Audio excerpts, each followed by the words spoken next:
Dr. Yellapragada Subba.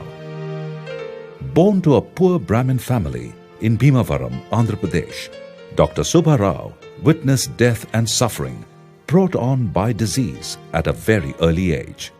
Perhaps it was this angst that made him pursue medicine. Even though he belonged to a disadvantaged family, Dr. Subba was able to find a way into the Madras Medical College. At this time, Mahatma Gandhi's Swadeshi movement was at its peak. A nationalist at heart, Dr. Subba boycotted British goods and started wearing khadi surgical gloves.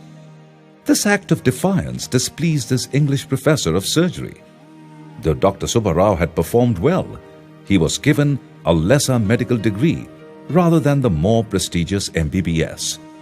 Dr. Rao took this slight in his stride and made his way to the US for further studies. Hereon began Dr. Subba relentless journey of path-breaking discoveries.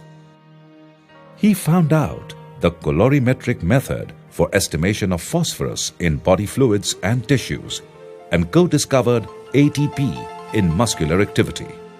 His interest in prevention and cure of anemia led to the isolation and synthesis of folic acid, which helps prevent spinal cord defects in newborns. He introduced antifolics in cancer chemotherapy, particularly in the treatment of leukemia in children. We should not forget Dr. Subba idea of fighting cancers with antivitamins. His methotrexate prolongs the lives of those afflicted with cancers, particularly childhood leukemia.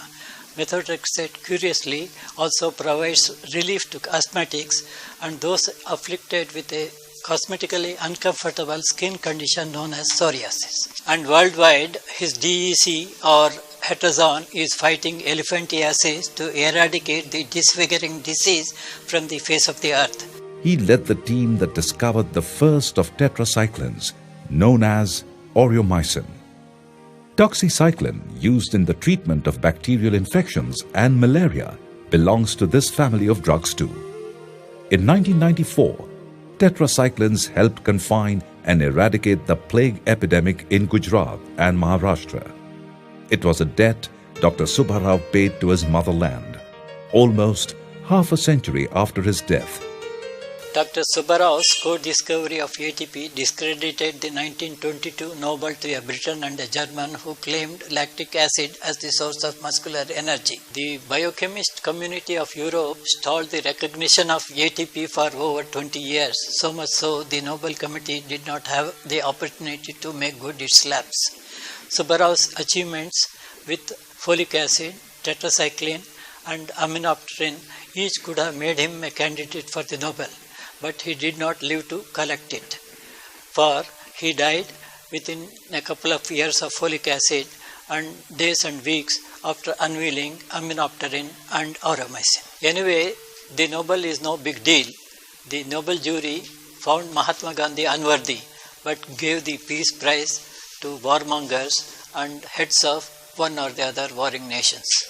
Unlike many of his colleagues, Dr. Subba did not sell his scientific discoveries, did not seek patents for any of his drugs, and never sought attention from the media. No wonder then that even though the Nobel Committee didn't consider him for a prize, his portrait hangs in their corridors. Dear friends, as biographer of Dr. yellapragada Subba, I can do no better than leaving you with the thought of American writer Doran Antrim. I quote, "Because he lived, you may be alive today. Because Subba lived, you may live longer."